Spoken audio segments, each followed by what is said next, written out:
جب آکسیجن کی سپلائی نہیں ہوگی تو جو برین ٹیشو ہے، آپ کو میں نے جیسے پہلے بتایا کہ وہ بڑا سینسٹیو ہے. جب برین ٹیشو کو آکسیجن نہیں ملے گی تو برین ٹیشو ڈیمیج ہونا شروع ہو جائے گا، اور وہ ڈیمیج irreversible ہوتا ہے. وہ ایسا ڈیمیج ہوتا ہے جس کو ہم کسی دوائی سے کسی طریقہ کار سے ٹھیک نہیں کر سکتے.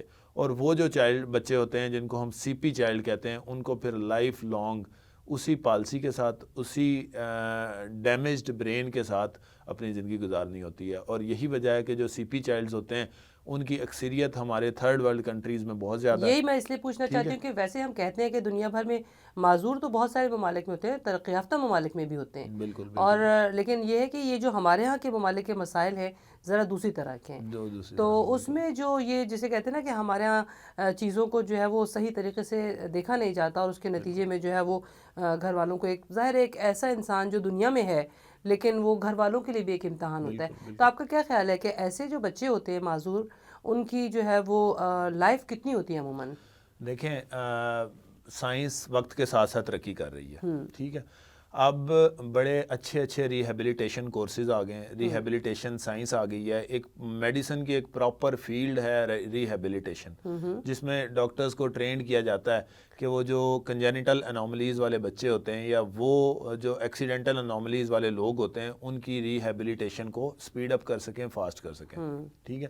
تو جو سی پی چائلڈ ہوتا ہے یا جو پیدائشی معذور بچہ ہوتا ہے، اگر اس کو پراپر ریہیبلیٹیشن ملے، اس کا برین ایک حد تک ڈیمیج ہو، تو وہ ایک لمبی زندگی گزار سکتا ہے. اس میں کوئی مطلب سی پی چائلڈ ہونے کا یہ مطلب نہیں ہے کہ ہی ول ڈائی ارلیئر، ٹھیک ہے.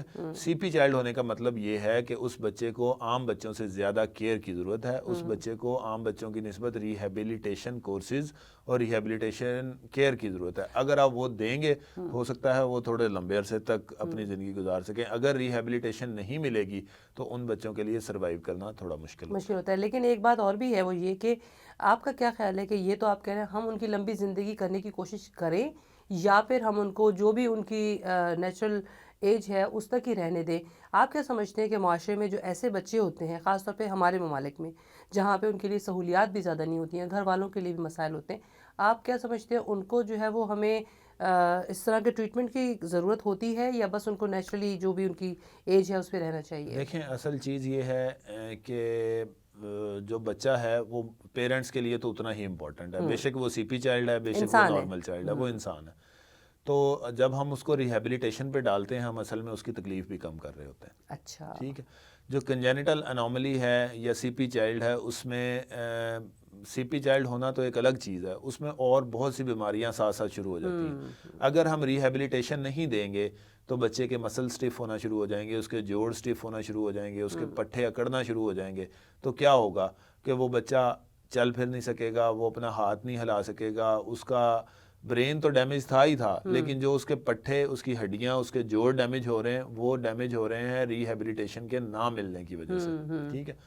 تو وقت مطلب یہ سمجھ سکتے ہیں کہ ہم وہ جتنی بھی زندگی جیتا ہے وہ ایک تکلیف کے عالم میں بھی ہوتا ہے. ہم نے اس کی تکلیف کو کم کرنے کے لیے اس کو ریہیبلیٹیشن دے دی. کیونکہ بہرحال میں وہی کہتی ہوں نا، اللہ تعالیٰ کی دی ہوئی نعمت ہے اولاد، اور ظاہر ہے اگر وہ معذور بھی ہے تو ہماری زندگی کا حصہ ہے، تو اسے ہمیں بہتر نگہداشت کرنی چاہیے. اچھا، دوسری طرف یہ بھی کہتے ہیں کہ ہمارے ہاں معاشرے میں جو ہے وہ معذور افراد ایک تو ایسے ہوتے ہیں جو پیدائشی طور پر ہوتے ہیں، حادثاتی بھی ہوتے ہیں. اور جو حادثاتی ہوتے ہیں کیونکہ ان کی ذہنی جو حالت ہوتی ہے پہلے ٹھیک ہوتی ہے، لیکن وہ مطلب اپنی جسمانی طور پہ معذور ہو جاتے ہیں. ان کا کوئی نہ کوئی زندگی کا ایک ایسا کوئی راستے میں کوئی حادثہ آیا یا کچھ آیا، تو اس صورت میں وہ جو معذوری ہوتی ہے اس میں، اور جو ذہنی طور پہ معذور لوگ ہوتے ہیں اس میں آپ کیا سمجھتے ہیں کہ کیا ذہنی کنڈیشن ہوتی ہے؟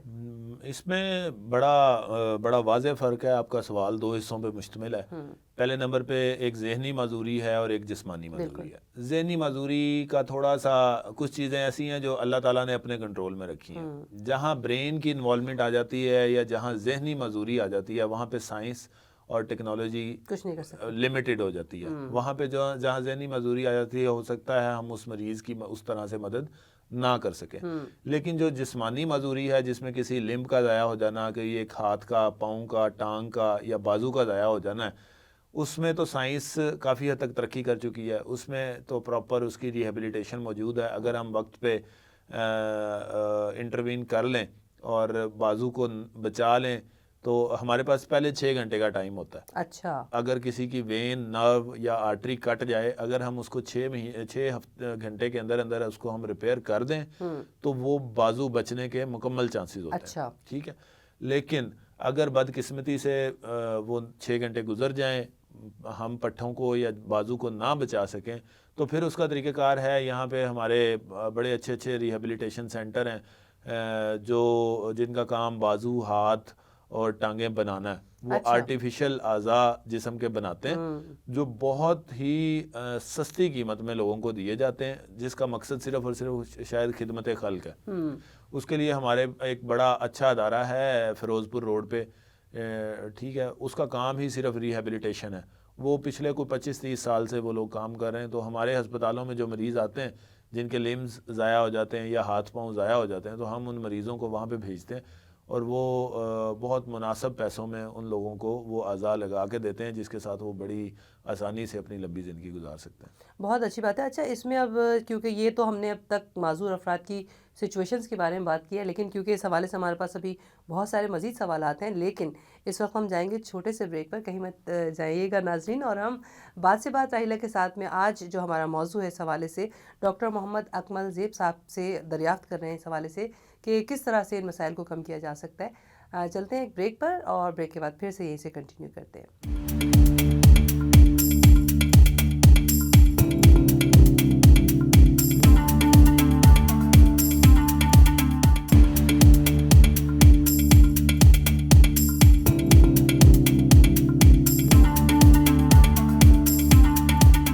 ناظرین, ایک بار پھر بریک کے بعد موجود ہیں اسٹوڈیوز میں. اس وقت ہمارے ساتھ ڈاکٹر محمد اکمل زیب صاحب موجود ہیں اور بات چیت ہو رہی ہے معذوری کے حوالے سے. جہاں تک معذوری کی بات ہے, آج یہ بہت اچھی بات ہے کہ ہمارے معاشرے میں معذور افراد کی ایکسیپٹنس کے لحاظ سے سپریم کورٹ پاکستان نے معذور افراد کو معذور نہ کہنے کا حکم دیا ہے, اور ہمیں یہ دیکھنا ہے کہ ہمارے معاشرے میں جو معذور افراد ہیں ان کو کس طرح سے ہمارے اس معاشرے کا ایک بہتر اور فعال حصہ بنایا جا سکتا ہے. تو ڈاکٹر صاحب, میں یہ جس طرح سے ہم بات چیت کر رہے تھے ابھی اس سے پہلے بھی کہ کچھ ذہنی جو مریض ہوتے ہیں ان کو بھی ہم معذوری میں لے کر آتے ہیں, اور یہ جو پیدائشی معذور ہیں وہ یا جو حادثاتی معذور ہیں, لیکن یہ جتنے بھی اس طرح کے لوگ ہوتے ہیں ان کو اسپیشل لوگ کہا جاتا ہے. اس لیے یہ معذور جو لفظ ہے, اس کے بجائے اگر ہم یہ کہیں کہ ہم ان خاص لوگوں کی بات کر رہے ہیں جن کی زندگی میں کچھ نہ کچھ کمی ہے, تو یہ جو کمی ہوتی ہے انسان کی ذہنی صلاحیتوں کے حوالے سے تو ہم بات کریں گے, لیکن کہیں کہیں ان کی کہتے ہیں نا کہ ڈپریشن اور فرسٹریشن اور بہت ساری چیزیں ایسی اس وقت شامل ہو جاتی ہیں جب وہ کسی طرح سے اپنے آپ کو اس میں اپنی کمی محسوس کرتے ہیں. تو وہ بھی ایک سچویشن ہوتی ہے جس کو ہم سب مل کر جو ہے وہ اس کو حل کرنے کی کوشش کرتے ہیں. بہت سارے گھروں میں ماں باپ میں اتنی اویئرنیس نہیں ہوتی, جن کے گھروں میں ایسے بچے پیدا ہوتے ہیں اور ان کی سمجھ میں نہیں آتا کہ وہ ان بچوں کو کیسے بڑا کریں. تو آپ کیا سمجھتے ہیں کہ ان کو ہمیں کس طریقے سے ان گھروں سے نکال کر, یا جو آپ نے کبھی شاید ہو سکتا ہے سنو, ایک خاص جگہ ہے چوہا سیدن شاہ, تو وہاں پہ ایک معذور بچے ہوتے ہیں جن کے سر جو ہوتے ہیں بہت چھوٹے چھوٹے سے ہوتے ہیں اور ان کو فقیر بنا دیا جاتا ہے. لیکن ہم کیا ان کو فقیر بنائیں, یا جن گھروں میں اس طرح کے بچے پیدا ہوتے ہیں جن کی جسمانی کمی ہے, کیا ان کو فقیر بنائیں یا ان کو معاشرے کا ایک بہتر حصہ بنائیں؟ تو وہ جو چیزیں ہیں ہمیں اس وقت بہت ضرورت ہے کہ ان پہ بات کر سکیں. دیکھیں, جو ہمارے ملک میں آپ نے بڑی اچھی بات کی کہ سپریم کورٹ کا ایک آرڈر ہے کہ معذور افراد کو معذور نہیں اسپیشل افراد کہا جائے یا اسپیشل پیپل کہا جائے. تو یہ بڑی خوبصورت بات ہے, قوانین موجود ہیں. میرے خیال میں کہ ہمارے ملک کا ایک قانون ہے کہ آپ کے جتنی بھی نوکریاں آتی ہیں پورے ملک میں, وہ نوکریاں پراپرلی ڈیوائیڈ کی جاتی ہیں. اس میں ایک کوٹا سسٹم ہوتا ہے کہ اس میں اتنی نوکریاں اسپیشل پیپل کو دی جائیں گی اور رکھی جائیں گی. اس کے لیے طریقہ کار موجود ہے. تو اگر ہماری سوسائٹی اویئر ہو, اگر معذور افراد کو ان کی معذوری کے مطابق ٹرینڈ کیا جائے, تعلیم دلوائی جائے, تو وہ نوکریاں حاصل کر سکتے ہیں. میرے خیال میں بڑی آپ نے کامن سنا ہوگا کہ ہمارے ملک کی جو نابینا کرکٹ ٹیم ہے وہ نہ جانے کتنی دفعہ وہ ورلڈ کپ جیت چکے ہیں, میچز جیت کے آتی ہیں, کیونکہ انہوں نے اپنی ڈسیبلٹی کو اپنی مجبوری نہیں بنایا. وہ اپنی ڈسیبلٹی کو بھی یوٹیلائز کر رہے ہیں اور اپنی طاقت سمجھ کے اس کو استعمال کر رہے ہیں. تو پاکستان میں ڈسیبل لوگوں کے لیے کی ایکسیپٹنس کی اگر آپ بات کریں تو وہ بہت زیادہ ہے, کیونکہ ہمارے جو ملک ہیں, ہمارے ملک میں ایک فیملی افیلیشن اور فیملی سسٹم بہت زیادہ ہے. تو کوئی فیملی یہ نہیں چاہتی کہ اس کا بچہ بھکاری بنے یا اس کا بچہ سڑکوں پر خوار ہو. تو جو رہے سہے لوگ ہیں، جس طرح آپ نے ایک مثال دی کسی ایک شہر کی، وہ لوگ ظاہر سی بات ہے حکومت کی ذمہ داری ہے، اور حکومت کو ایسے ادارے بنانے چاہیے جو اس طرح کے لوگوں کو جو روڈ سائڈ پہ ہیں یا جو جن کا کوئی والی وارث نہیں ہے ان کو لک آفٹر کرے، ٹیک کیئر کرے. اس کے لیے این جی اوز کی بھی ضرورت ہے. جو بڑے لوگ ہیں، جو فیکٹری اونرز ہیں یا جو اس ملک کی کریم ہے، ان پہ کا یہ فرض بنتا ہے کہ وہ آگے آئیں اور اس طرح کے ادارے بنانے میں حکومت کی مدد کریں، جو ادارے اس طرح کے لوگوں کو لک آفٹر کر سکیں یا ٹیک کیئر کر سکیں. بالکل، اس طرح کے ادارے نہ صرف یہ کہ یہاں پر بلکہ پوری دنیا میں موجود ہیں، اور عالمی سطح پر اس طرح کے لوگوں کے لیے خاص طور پر اب بہت سارا کام ہو رہا ہے. اور پاکستان ہمارا ملک جو ہے اس میں ایک تو خیر یہ بات بھی ہے کہ بہت ساری جو مسائل بھی ہیں، لیکن اس کے ساتھ ساتھ لوگ درد دل بھی رکھتے ہیں اور کوشش کرتے ہیں کہ ایسے لوگوں سے اپنی ہمدردی اور محبت کا اظہار کر سکیں. اس حوالے سے کچھ سکولز بھی ہیں یہاں پر. بالکل، ہمارے پاکستان میں ایک بڑی جدید شاخ ابھر رہی ہے اسکولوں کی، اس کا نام ہے آٹزم اسکول. ٹھیک ہے، جن کا مقصد ہی صرف ذہنی اور جسمانی طور پہ معذور بچوں کی ٹریننگ کرنا، ان کو پڑھانا، ان کو لے کے چلنا. ماضی میں ہمارے پاس شاید اس طرح کے اسکول بہت کم تھے یا نہ ہونے کے برابر تھے. ابھی بھی یہ اسکول صرف بڑے شہروں تک محدود ہیں. تو جو ذہنی معذور بچے ہیں ان کی ٹریننگ کے لیے آٹزم اسکول باقاعدہ اس کی شاخیں بننا شروع ہو گئی ہیں، اور اس میں ایک بڑی تعداد میں بچوں کو بھیجا جاتا ہے، ان کو ٹرین کیا جاتا ہے. اس کے علاوہ حکومتی سطح پر حکومت نے پورے پاکستان بھر میں معذور افراد کے لیے ہر ضلع میں ایک سکول بنایا ہے، جس کو ٹرانسپورٹ سسٹم بھی پراپر دیا گیا کہ وہ پورے ضلع سے جو معذور بچے ہوتے ہیں ان کو وہ پک اینڈ ڈراپ دیتے ہیں، ان کو ٹرین کرتے ہیں، ان کو پڑھاتے ہیں، اور اس کے لیے بہت بڑا اچھا نظام موجود ہے.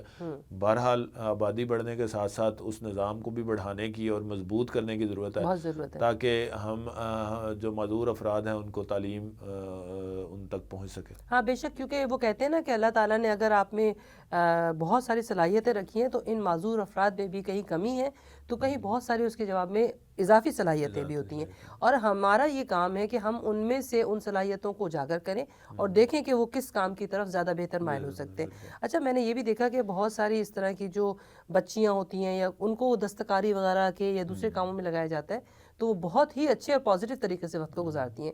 ہمارے لیے اس وقت جو ہے وہ ہماری حکومتی سطح پر یہ کام ہونے کے علاوہ کیا اس کی کوئی وزارت وغیرہ ہے یا ہمارے یہاں کوئی ان کے لیے اسپیشل ادارہ ہے جو صرف اسی چیز کو لے کر چلتا ہو؟ دیکھیں، ہمارے پاکستان میں اس کی پراپر ایک وزارت موجود ہے، پراپر اس کا ایک اسپیشل ادارہ موجود ہے. اس کے پورے پورے پاکستان میں اس کے سکولز اور اس کے ٹریننگ سینٹرز موجود ہیں. اچھا، اس کو کہتے ہیں ووکیشنل ٹریننگ انسٹیٹیوٹس، جو نہ صرف معذور افراد کو ٹریننگ دیتے ہیں، اس کے علاوہ جو ہمارے معاشرے کے وہ لوگ ہیں جو معاشرے میں کارآمد کردار ادا نہیں کر سکتے، ان کو بھی ٹریننگ دی جاتی ہے تاکہ وہ بھی چھوٹے موٹے ہنر سیکھ کے معاشرے میں ایک کارآمد فرد بن سکیں. لیکن دوسری طرف ہمارے اپنے ہی کچھ گھروں میں لوگ ایسے ہوتے ہیں، وہ سمجھتے ہیں کہ بھئی یہ بچے جو ہیں یہ تو صرف ان کا مقصد زندگی کا ہے کہ ان کو کھانا کھلا دو یا بس ان کی ٹیک کیئر کر لو، لیکن ان کو کہیں نہیں بھیجنا. کچھ بچے ایسے بھی ہوتے ہیں جو بالکل کہیں نہیں جا سکتے. دیکھیں، وہ یہ چیزیں ڈیپینڈ کرتی ہیں آپ کی ڈسیبلٹی لیول پہ. ہاں کہ ڈسیبلٹی لیول کتنا ہے. کچھ بچے ایسے ڈسیبل ہوتے ہیں جو چل پھر سکتے ہیں، وہ کوئی کام بھی کر سکتے ہیں، وہ سمجھتے بھی ہیں بات کو، وہ بول نہیں پاتے. ٹھیک ہے، یا کچھ بچے ایسے ہوتے ہیں جو سن نہیں پاتے، کچھ بچے ایسے ہوتے ہیں جو چل نہیں پاتے. تو آپ نے کسی بھی ڈسیبل پرسن کو اگر ٹریٹ کرنا ہے یا اس کو ریہیبلیٹیشن دینی ہے یا اس کو ایجوکیٹ کرنا ہے تو اس کی جو ڈسیبلٹی ہے اس کو مائنڈ میں رکھتے ہوئے کرنا ہے. جس لیول کی ڈسیبلٹی ہوگی ہم اس کو اس لیول کی ریہیبلیٹیشن دیں گے. اچھا، کچھ لوگ یہ کہتے ہیں جینیٹکس میں بھی یہ ہے کہیں نہ کہیں ڈسیبلٹی چل رہی ہوتی ہے، اور خاص طور پر یہ جو خاندانوں میں شادیوں کا سلسلہ ہوتا ہے اس میں بہت زیادہ لوگ آج کل بہت اوائڈ کرنے لگے. پہلے تو اس چیز کی اویئرنیس نہیں. دیکھیں، اللہ تعالیٰ کا ایک نظام ہے، جو انسانی جسم ہے اور انسانی سسٹم ہے وہ جینز کے ذریعے کنٹرول کیا جاتا ہے. تو جو جینز ہیں وہ جینز کی ایک کوالٹی ہے کہ جینز اگر شفل ہوتے رہیں تو یہ فریش رہتے ہیں. ٹھیک ہے، جب ڈسیبلٹی کا بڑا ایک کلوز تعلق کزن میریجز سے ہے، بالکل ہے، کوئی شک نہیں ہے اس بات میں. تو جو کزن میریجز ہوتی ہیں وہ ایک رسک فیکٹر ہے کہ اس میں آپ کے جینز کو ریفریش ہونے کا موقع نہیں ملتا. آپ کے جینز، ایک ہی فیملی کے جینز بار بار کراس اوور ہوتے رہتے ہیں. لیکن اگر آپ آؤٹ آف دی فیملی یا آؤٹ آف دی وے نئے لوگوں میں شادی کرتے ہیں تو آپ کے جینز جو آپ کی نئی جنریشن میں شفٹ ہو رہے ہوتے ہیں وہ ایک نئے کمبینیشن کے ساتھ آتے ہیں، تو اس میں ڈسیبلٹی کے چانسز بہت کم ہو جاتے ہیں. یہ بات آپ کی بالکل ٹھیک ہے. اچھا، اس کے علاوہ بہت سارے لوگوں کو میں نے آج کل یہ بھی دیکھا ہے کہ وہ لوگ بلڈ ٹیسٹ کراتے ہیں. وہ یہ کہتے ہیں کہ کوئی خاص جو ہمارا بلڈ گروپ ہوتا ہے ان کی آپس میں شادیوں سے بھی جو ہے وہ ڈسیبلٹی کے لیکن امکانات وہ ہوتے اس ہیں. میں دو چیزیں ہیں. ایک بڑی خون کی ایک بڑی کامن بیماری ہے جس کا نام ہے تھیلیسیمیا. آپ نے سنا ہوگا. بہت زیادہ ہے وہ. ہاں جی. تھیلیسیمیا دو طرح سے پریزنٹ کرتی ہے، یا تو وہ تھیلیسیمیا پراپر ڈیزیز ہوتی ہے یا وہ تھیلیسیمیا ٹریٹ ہوتا ہے. تو کئی دفعہ یہ ہوتا ہے کہ ایک انسان ویسے تو نارمل زندگی گزار رہا ہوتا ہے لیکن وہ تھیلیسیمیا کا ٹریٹ لے کے کیری کر رہا ہوتا ہے. ٹھیک ہے. تو اگر کسی ایسے انسان کی جس میں تھیلیسیمیا کا ٹریٹ ہو اور اس کی شادی بھی اسی انسان سے ہو جائے جس کے پاس تھیلیسیمیا کا ٹریٹ ہے، تو ان کی شادی سے جو بچہ پیدا ہوگا وہ تھیلیسیمیا کا پراپر پیشنٹ پیدا ہوگا.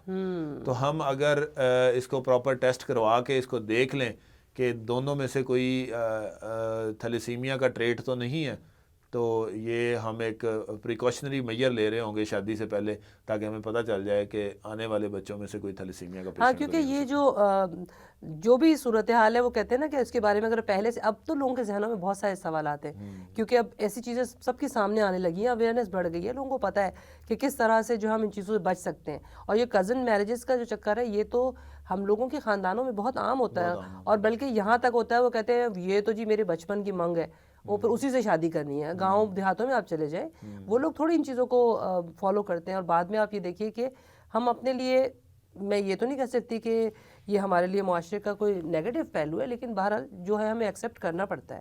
اب اس میں یہاں تک سوال ہے کہ جی کچھ معذوری تو یہ ہے، اس کے ساتھ ساتھ ہمارے ہاں باقاعدہ اگر آپ سڑکوں پر دیکھیں تو بہت بڑی تعداد میں آپ کو بھکاری نظر آتے ہیں جن کی انگلیاں، ہاتھ، پاؤں کٹے ہوئے ہوتے ہیں، وہ بھیک مانگ رہے ہوتے ہیں، اور ان کو ایک باقاعدہ پورا ایک سسٹم ہے جو کنٹرول کر رہا ہوتا ہے، اور اس سسٹم میں ان کو ایک گروپس کی شکل میں مختلف سڑکوں پر چھوڑ دیا جاتا ہے اور وہ جگہ جگہ بھیک مانگنے لگ جاتے ہیں. ایسے معذور لوگوں کو آپ کیا کہیں گے؟ ہمارے معاشرے میں ان کا کردار کیا ہے؟ ہمارا معاشرہ اس طرح کی بے شمار مثالوں سے بھرا پڑا. ان کو کنٹرول کرنا، ان کو دیکھنا، ان کو ریہیبلیٹیشن دینا حکومت کی ذمہ داری ہے. اس کو نہ کوئی جو اس طرح کے گروپس ہیں، ظاہر سی بات ہے اگر کوئی اس طرح گروپ بناتا ہے، اس طرح گروپ چلاتا ہے، ٹھیکے پہ چلتے ہیں. ہاں اس طرح کوئی وہ گروپ اصل میں چلاتا ہے، یہاں تک کہ ان کے تو علاقے بٹے ہوئے ہوتے ہیں کہ اگر آپ اس علاقے میں آئیں گے تو اچھا نہیں ہوگا، دوسرے علاقے میں جائیے آپ. اس طرح کے اگر کوئی گروپ بنتے ہیں اور چلتے ہیں تو یہ اصل میں لا اینڈ آرڈر کی سچویشن ہے. تو حکومت کی ذمہ داری ہے کہ حکومت اس طرح کے جو لوگ ہیں یا اس طرح کے جو خطرناک لوگ ہی ہوتے ہیں نا جو اس طرح کے گروپس چلاتے ہیں، جو انسانی جسم کو اپنی درینہ خواہشات پوری کرنے کے لیے، ناپاک خواہشات پوری کرنے کے لیے استعمال کرتے ہیں. تو ہونا یہ چاہیے کہ اس طرح کے لوگوں کو لا اینڈ آرڈر کی سچویشن کریٹ کرنے پر کنٹرول کرنا چاہیے، ان کو گرفتار کرنا چاہیے.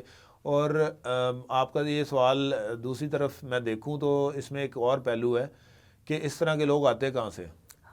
کہ یہ جو لوگ ہیں کسی کا بازو کٹا ہوا ہے، کسی کی ٹانگ نہیں ہے. تو اس میں دو چیزیں ہیں. پہلے نمبر پہ تو ہمارے پاکستان میں طریقہ علاج بڑا مشکل ہے. ٹھیک ہے.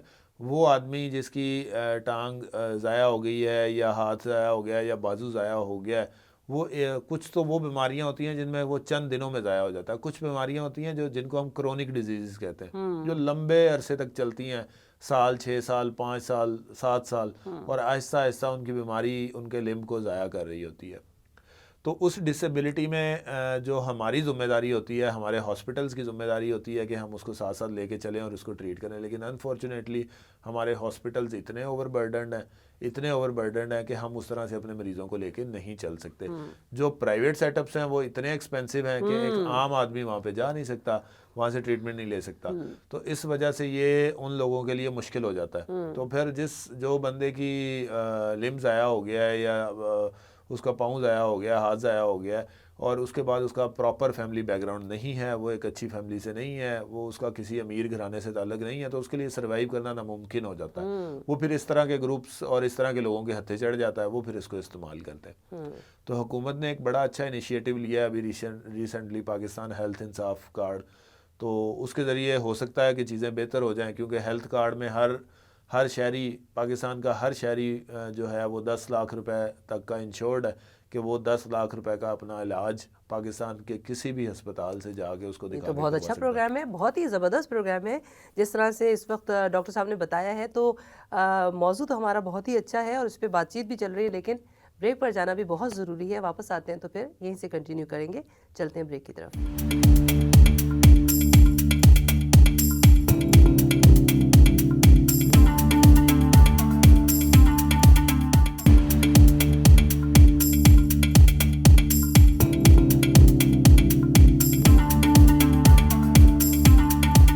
بات سے بات راہیلہ کے ساتھ میں اس وقت بات چیت ہو رہی ہے معذوری کے حوالے سے، اور ہمارے ساتھ ڈاکٹر صاحب یہاں موجود ہیں اسٹوڈیوز میں، اور آپ نے بڑی اہم معلومات ہمارے دیکھنے والوں کو فراہم کی.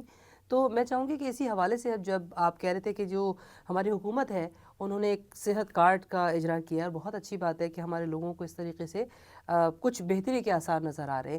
اس کے علاوہ آپ مجھے بتائیے کہ یہاں پر آپ کیونکہ ایسے ادارے سے تعلق رکھتے ہیں کہ جہاں پر آپ کے پاس ایسے مریض آتے ہی ہیں، لیکن عام لوگوں کے لیے جو معذوری کا شکار ہوتے ہیں ان کے لیے علاج کی سہولیات کس طرح کی ہیں؟ علاج کی سہولیات تو موجود ہے، لیکن مسئلہ یہ ہے علاج کی سہولیات سے زیادہ مریض ہیں. مریض زیادہ ہیں. مسئلہ یہ ہے کہ ہمارے ہاسپٹلز اوور برڈنڈ ہیں. ہمارا سسٹم اجازت دیتا ہے ہمیں ایک دن میں 100 مریض ٹریٹ کرنے کی یا 150 مریض ٹریٹ کرنے کی. مریض آتا ہے ہمارے پاس 400 یا مریض آتا ہے 500. تو اس طرح جب ہمارا سسٹم، آپ کا سسٹم اوور برڈن ہوتا ہے تو وہ سسٹم کولیپس کر جاتا ہے. اس کو چلانے کی اس کو کوشش کی جاتی ہے، لیکن وہ پھر جس طرح سے لولا لنگڑا ہو کے چلتا ہے اس میں اس طرح سے آپ کو ریزلٹس نہیں مل سکتے جس طرح کے آپ چاہتے ہوتے ہیں. تو پاپولیشن بڑی تیزی سے بڑھ رہی ہے. اب میرا خیال سے پچھلے کوئی 25 سال میں لاہور شہر میں کوئی بڑا ہسپتال نہیں بنایا گیا، اور پورا آدھا پنجاب، آدھے سے زیادہ پنجاب ڈرین کرتا ہے لاہور کو اپنی ٹریٹمنٹ کے لیے.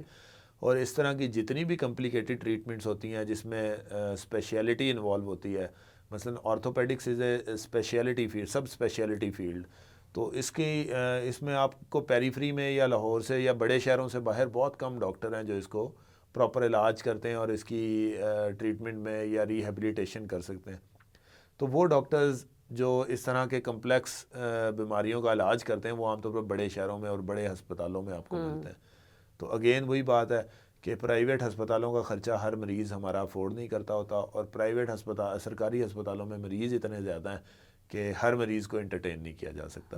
یہی وجہ ہے کہ لوگ جو سرکاری نظام ہے اس سے بہت زیادہ فرسٹریٹڈ بھی ہوتے ہیں، اس کو گالیاں بھی نکالتے ہیں کہ جو ان کے مطلوبہ نتائج ہوتے ہیں وہ شاید ان کو کبھی کبھار نہیں مل پاتے، یا ایک کام کے لیے ان کو متعدد بار چکر لگانے نہیں، پڑتے کبھی ہیں. کبھار ایسا بھی ہوتا ہے کہ کسی انسان کے لیے امید ہوتی ہے کہ ہو سکتا ہے یہ اس کو صحیح علاج ملتا تو ہو سکتا ہے کہ یہ بہتر ہو جاتا، اور اس کے بعد اگر وہ کسی ایسے مسئلے کی وجہ سے کہ یا تو پیسے کی وجہ سے یا ڈاکٹر کے نہ ملنے کی وجہ سے اگر کوئی اس طرح سے ڈسیبل ہو جاتا ہے تو پھر تو یقیناً فرسٹریشن تو ہوگی. دیکھیں اس میں ایسے نہیں ہوتا. اصل چیز ہوتی ہے کہ جب ہاسپٹل میں ڈاکٹر موجود ہوتے ہیں نا، ڈاکٹرز کو ایک چیز پڑھائی جاتی ہے جس کو کہتے ہیں ٹرائی ایج. ٹرائی ایج کا مقصد یہ ہوتا ہے کہ جب پیشنٹ ہاسپٹل میں لینڈ کرتا ہے نا تو ہم نے یہ دیکھنا ہے کہ ڈاکٹر کو کس مریض کی سب سے پہلے ضرورت ہے. اچھا. کون سا ایسا مریض ہے جس کو ڈاکٹر ہسپتال اور ادویات کی سب سے پہلے ضرورت ہے. تو پیشنٹ کو آتے ہی ٹرائی ایج کے ذریعے ڈیوائیڈ کیا جاتا ہے اور دیکھا جاتا ہے کہ کس مریض کو ہم اگر ایفرٹ کریں تو بچا سکتے ہیں، یا اس کا لمب بچا سکتے ہیں، یا اس کی جان بچا سکتے ہیں. اچھا. تو ایسا مریض جس کو ڈاکٹر کی ضرورت پہلے ہوتی ہے اس کو ڈاکٹر اور ادویات پہلے فراہم کی جاتی ہیں، اور ایسا مریض جس کو اگر ڈاکٹر اور ادویات کچھ دیر بعد بھی لگ جائیں تو اس کو کوئی خطرہ نہیں ہوگا، اس کو بعد میں دیکھا جاتا ہے. آپ کے نزدیک معذوری کے علاج کے دوران کبھی آپ کو ایسا محسوس ہوا کہ آپ کو لگتا ہے کہ آپ معذوری کی سب سے جو سیویئر کنڈیشن ہے اس کو ٹریٹ کیا جاتا تو وہ کون سی ہوتی ہے؟ معذوری میں بے شمار چیزیں آ جاتی ہیں. معذوری میں میں نے آپ کو پہلے بتایا کہ ایک معذوری ہے جو دماغی معذوری ہے، جس کو ٹریٹ کرنا مشکل بھی ہے اور تقریباً ناممکن ہے. اور ایک معذوری ہے جو اسکیلیٹل معذوری ہے، جس میں آپ کے لمز، آپ کا جسم، آپ کا دھڑ، آپ کا باقی کے اعضاء آ جاتے ہیں. تو جو آپ کی اسکیلیٹل انوملی یا اسکیلیٹل اب نارمیلٹی ہوتی ہے اس کو آپ کسی نہ کسی طریقے سے مینیج کر رہے ہوتے ہیں. اس میں ہم پروستھیسز لگاتے ہیں، ہم سپورٹ کے ذریعے پیشنٹ چل لیتا ہے، یا پیشنٹ اپنے ایڈز استعمال کر لیتا ہے. اس میں کچھ نہ کچھ ہم کر کے مریض کو ریہیبلیٹیٹ کر لیتے ہیں. لیکن جو دماغی معذوری ہے اس کو ٹریٹ کرنا یا اس کو ٹھیک کرنا یا اس کو ہمیشہ کے لیے ختم کرنا تقریباً ناممکن ہوتا ہے. اس کی ایک مثال ہے کہ بچوں میں کچھ بچوں میں جو ہوتا ہے وائٹامن ڈی ڈیفیشنسی ہوتی ہے. تو وائٹامن ڈی ڈیفیشنسی بون کی کمزوری کی ایک وجہ بنتی ہے, اور ایسی بیماری بچوں میں جو وائٹامن ڈی کی ڈیفیشنسی کی وجہ سے ہوتی ہے اس کو ہم ریکٹس کہتے ہیں. اچھا. ٹھیک ہے, تو وہ جو ڈیولپ ہوتی ہے وہ آہستہ آہستہ ڈیولپ ہوتی ہے اور لمبے عرصے تک چلتی ہے. اس کے نتیجے میں کیا ہوتا ہے؟ اس کے نتیجے میں بونز کا فریکچر ہو سکتا ہے, آپ کا بون کا, آپ کے ورٹیبرا کولیپس ہو سکتا ہے, آپ کی جو اسکیلیٹل ویکنس ہو سکتی ہے, مسکولر ویکنس ہو سکتی ہے. اور وہ کس سٹیج پہ پتہ چلتا ہے؟ وہ اگر تو آپ اپنے بچے کا ریگولر چیک اپ کرواتے رہیں تو ڈاکٹر پہلے دوسرے تیسرے وزٹ میں آپ کو بتا دے گا کہ بچہ اس بیماری سے گزر رہا ہے. لیکن ہماری سوسائٹی میں یہ ہے کہ ڈاکٹر کے پاس تو شاید صرف تب جایا جاتا ہے جب بیماری بن جاتی ہے یا بیماری آخری سٹیج میں ہوتی ہے. تو اس وجہ سے بچے نگلیکٹ بھی ہوتے ہیں. تو میں آپ کو مثال دے رہا تھا جو ریکٹس ہے, اس میں اگر ہم ٹائم پہ وائٹامن ڈی دے دیں بچے کو اور شروع کروا دیں تو ہم بچے کو بیماری اور معذوری سے بچا سکتے ہیں. ٹھیک ہے, تو ہماری سوسائٹی میں آلدو اب حکومت اس پہ بھی بڑا کام کر رہی ہے. ابھی پچھلے دنوں میں نے یہ دیکھا کہ کچھ عرصے سے پاکستان میں دیہاتوں میں, شہروں میں جو حکومت کی طرف سے پولیو کے قطرے جو ہے پلانے کی ایک مہم شروع کی گئی, اور اس میں بہت سارے گھروں میں لوگوں نے جو ہے وہ بہت سختی سے اس کو ناپسند کیا اور کہا اپنے بچوں کو ہم پولیو کے قطرے نہیں پلوانا چاہتے. یہ آپ کا سوال بالکل ٹھیک ہے, لیکن اس میں بہت سارے لوگ نہیں ہیں وہ جو ریفیوز کرتے ہیں. اس میں چند لوگ ہوتے ہیں جو ریفیوز کرتے ہیں. چونکہ اور ریفیوز کیوں کرتے ہیں؟ میں آپ کو بتاتا ہوں, میں نے 2 سال تک آرتھوپیڈک سرجری جوائن کرنے سے پہلے 2 سال میں نے پرائمری سیکنڈری ڈپارٹمنٹ میں یہ پولیو شولیو اور یہ سارے میں نے ٹیکل کیا. تو اس میں جو یہ ہوتا ہے کہ پولیو کی مختلف ٹیمز ہوتی ہیں جو ہم نے پورے اپنے پاکستان کو یونین کونسل کے لیول پہ ڈیوائیڈ کیا ہوتا ہے. اس میں وہ ٹیمز جاتی ہیں گھروں میں, ڈور ٹو ڈور جا رہی ہوتی ہیں اور وہ لگا رہی ہوتی ہیں. تو ایک پورا گاؤں جو ہوتا ہے جس کو آپ کی ٹیمز کور کر رہی ہوتی ہیں نا, تو اس گاؤں میں چند گھر ایسے ہوتے ہیں کہ بمشکل پورے ایک گاؤں میں 2 یا 3 گھر ایسے ہوتے ہیں جو پرابلم کریٹنگ ہوتے ہیں, جن کے نزدیک یہ لگتا ہے, جن کو یہ لگتا ہے کہ پولیو کے جو قطرے ہیں یہ سیف نہیں ہیں, اس سے ہمارے بچے کا نقصان ہو سکتا ہے. تو ان لوگوں کو اگر آپ ایک اچھے طریقے سے کاؤنسلنگ کریں, کچھ لوگ کاؤنسلنگ سے مان جاتے ہیں, کچھ لوگ پولیس کے ڈر سے مان جاتے ہیں, کچھ لوگ جو اس گاؤں کا یا اس علاقے کا کوئی نامدار شخصیت ہوتی ہے آپ اس کو انوالو کر لیں تو وہ مان جاتے ہیں. تو میرے خیال میں اگر جو کام کرنے والی ٹیمز اور ان کے جو ٹیم لیڈرز جو ہوتے ہیں اگر وہ اس کو اچھے طریقے سے کوپ کر لیں تو وہ کوپ ہو جاتا ہے, وہ کوئی اتنا بڑا مسئلہ نہیں ہے. کچھ ہمارے علاقے ہیں جس طرح بلوچستان یا کراچی کے اندرون علاقے جو بہت زیادہ کنجسٹڈ علاقے ہیں, جہاں پہ یہاں تک ایسے واقعات بھی دیکھے گئے ہیں کہ جو پولیو کے قطرے پلانے ٹیمیں جاتی ہیں ان پہ فائر کر دیے جاتے ہیں, فائر کھول دیے جاتے ہیں. تو ان جگہوں پہ شاید اور کوئی اسکیم لگانے کی ضرورت ہے یا حکومت اور طرح کی اسکیمیں لگاتی ہے. تو بہرحال ہم پولیو پہ جتنا کام ہمارے ملک میں پولیو پہ ہو رہا ہے شاید ہی کسی بیماری پہ ہو رہا ہو. پولیو پہ ہر 3 مہینے بعد ہمارے پورے پاکستان میں پولیو کے قطرے پلائے جاتے ہیں, اور اس کی ٹیمز اور اس کے لوگ بڑے ڈیڈیکیٹڈ ہیں.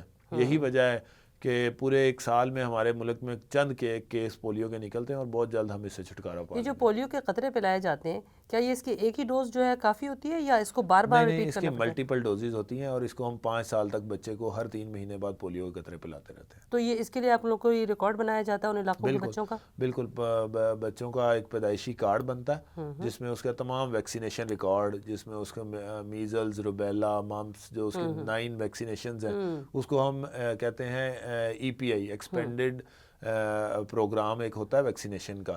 تو وہ پروگرام پورے پاکستان کی سطح پہ چلتا ہے اور وہ کارڈ پیرنٹس مینٹین رکھتے ہیں اور بچوں کو جب قطرے پلائے جاتے ہیں یا ویکسینیشن لگائی جاتی ہے اس کارڈ پہ انٹری کی جاتی ہے. تو آپ کا کیا خیال ہے کہ لوگ جو ہیں وہ خود اپنے طور پر ولنگلی آتے ہیں اور آگے خود بچوں کو قطرے پلاتے ہیں یا پھر اسی طرح ایک پروگرام کے تحت جا کر ہی ان کے گھروں میں لگائے جاتے ہیں؟ Mostly population, majority of the population خود ولنگ ہوتی ہے ویکسینیشن لگوانے کے لیے اور وہ کرواتے ہیں اور لگواتے ہیں. لیکن چونکہ ہم 3rd ورلڈ کنٹریز ہیں تو ہماری ایک کافی پاپولیشن ایسی ہے جو اس طرح سے ایجوکیٹڈ نہیں ہے، تو ان میں سے کچھ گھر ایسے ہوتے ہیں جن کو پیچھے جانا پڑتا ہے اور جن کو زبردستی لگوانے پڑتے ہیں، لیکن موسٹ آف دی پاپولیشن ہماری اپنی ولنگنیس سے لگواتی ہے، اس میں کوئی بہت زیادہ پرابلمز نہیں آتی ہیں. کیونکہ دیکھیں یہ بھی ایک معذوری کی قسم ہے، تو اس میں ظاہر ہے کہ بہتری کے جو آثار ہو سکتے ہیں اور بہتری کی گنجائش ہے، کیوں نہ اس پر عمل درآمد کیا جائے. میں چاہوں گی کہ پروگرام کے اختتام پر آپ ہمارے دیکھنے والوں کو کوئی ایسی بات یا کوئی ایسی چیز جس سے کہ ہمارے جو معذور افراد ہیں یا اسپیشل ہمارے لوگ ہیں ان کی بہتری کے لیے ہم کچھ کر سکیں، یا ان کی وہ ضروریات جو عموماً عام لوگوں کو ہو سکتا ہے نہ پتہ ہوں، لیکن آپ ان کو بتائیں جس کی وجہ سے وہ جس چیز کی ان کو واقعی ضرورت ہے وہ ان کو پرووائڈ کی جا سکے. دیکھیں جس طرح ہم نے معذوری کی بات کی، تو معذوری دو طرح کی ہم نے بتائی، ایک کنجینٹل معذوری یا پیدائشی معذوری، اور ایک اسکیلیٹل معذوری یا حادثاتی معذوری. تو جو ہمارے کنجینٹل انوملی والے لوگ ہیں، جو بچے پیدائشی طور پہ معذور پیدا ہوتے ہیں، ان بچوں کو بہت زیادہ کیئر کی ضرورت ہوتی ہے، ان بچوں کے لیے ریہیبلیٹیشن کورسز کی ضرورت ہوتی ہے. تو چونکہ ہم ایک تھرڈ ورلڈ کنٹری سے تعلق رکھتے ہیں، تو ہماری حکومت اس میں کوئی بہت زیادہ ایفرٹس نہیں کر سکتی. جتنی ایفرٹس کی جاتی ہیں وہ شاید اتنے لوگوں کے لیے کافی نہیں ہوتی جتنے لوگ معذور پیدا ہو رہے ہوتے ہیں. تو یہ ذمہ داری بنتی ہے ہماری ملک کی کریم آف دی نیشن پہ. جو ہمارے ملک کے بڑے لوگ ہیں ان کو چاہیے وہ آگے آئیں اور وہ این جی اوز بنائیں، وہ اس طرح کے ادارے بنائیں جہاں پہ اس طرح کے معذور لوگوں کو نہ صرف علاج کیا جائے، ان کو ٹیک کیئر کی جائے اور ان کو ریہیبلیٹیشن کورسز کروائے جائیں. اس کے علاوہ جو سی پی چائلڈز ہیں، سی پی چائلڈز کی ہم نے بات کی، تو سی پی چائلڈز میں جو کاز آف ڈیتھ ہوتا ہے وہ لوور ریسپیریٹری ٹریکٹ انفیکشنز یا نمونیاز ہوتے ہیں. تو اگر ہم ان بچوں کی پیرنٹس کو ٹریننگ دیں، پیرنٹس ان کی کیئر کرنے کے طریقہ کار سیکھیں، تو ہم ان بچوں کو نمونیاز سے بچا سکتے ہیں. تو وہ بچے اگر سی پی چائلڈز کو ہم نمونیا سے بچا لیں تو ہم ان کی لائف کو لمبا کر سکتے ہیں اور ہم ان کی تکلیف کو کم کر سکتے ہیں. اس کے بعد جو حادثاتی معذوری یا اسکیلیٹل معذوری ہوتی ہے، تو سائنس بڑی ترقی کر رہی ہے، دنیا بڑی ترقی کر رہی ہے، تو کوئی بھی مسئلہ ہو، لمب کا مسئلہ ہو، ہاتھ کا مسئلہ ہو، پاؤں کا مسئلہ ہو، بازو کا مسئلہ ہو، تو فوری طور پہ کسی اچھے ریہیبلیٹیشن سینٹر یا آرتھوپیڈک سینٹر سے آپ کو رجوع کرنا چاہیے اور وہاں سے بیسٹ پاسبل ٹریٹمنٹ لینی چاہیے. اور اب وہ دور نہیں ہے. ہماری ایک بہت سی پاپولیشن ایسی ہے، بہت سے پڑھے لکھے لوگ بھی اس میں آ جاتے ہیں، جو آج بھی جراحوں کے پاس جانے پہ اور ان سے علاج کرانے پہ یقین رکھتے ہیں، اور بعد میں جب بیماری خراب ہو جاتی ہے تو پھر وہ ہسپتالوں کا رخ کرتے ہیں. تو اس ٹائم پہ آ کے وہ نہ صرف وسائل کا ضیاع کرتے ہیں بلکہ ڈاکٹر کا ٹائم بھی ضائع کر رہے ہوتے ہیں. تو جیسے ہی کوئی بیماری، معذوری یا کوئی مسئلہ ہو، آپ کو فوری طور پہ اپنے علاقے کے ایک اچھے آرتھوپیڈک سرجن یا اپنے علاقے کے بڑے ہسپتال جہاں پہ ایک بڑا آرتھوپیڈک سینٹر ہو وہاں پہ رجوع کرنا چاہیے اور ڈاکٹر کی ہدایات کے مطابق بیسٹ پاسبل ٹریٹمنٹ لینی چاہیے. بہت خوب، بہت زبردست. آپ نے پورے پروگرام کا احاطہ کر لیا، پوری گفتگو کو آپ نے جو ہے مکمل کر دیا. ڈاکٹر محمد اکمل زیب صاحب، آرتھوپیڈک سرجن، آج ہمارے اس پروگرام میں ہمارے ساتھ موجود تھے. ان کا شکریہ ادا کریں گے، اور ساتھ ساتھ میں یہی کہوں گی کہ ان تمام چیزوں کے علاوہ آپ اپنے ساتھ رہنے والے ایسے اسپیشل لوگوں کو، ایسے بچوں کو خصوصی محبت اور پیار دیں، کیونکہ آپ کی یہ جو کوشش ہے اس سے نہ صرف آپ خود بلکہ اللہ تعالیٰ بھی بہت خوش ہوگا. اور اس طرح کی صورتحال جن گھروں میں ہوتی ہے ان کے لیے یقیناً مسائل تھوڑے سے زیادہ ہوتے ہیں، لیکن ان کو ہو سکتا ہے کہ آپ اپنی محبت سے کم کر سکیں. تو آج کے اس پروگرام میں بات سے بات راحیلہ کے ساتھ میں اپنی میزبان راحیلہ فردوس کو اجازت دیجیے. اگلے ہفتے پھر ملیں گے ایک نئے پروگرام، ایک نئے موضوع کے ساتھ. تب تک کے لیے اللہ حافظ.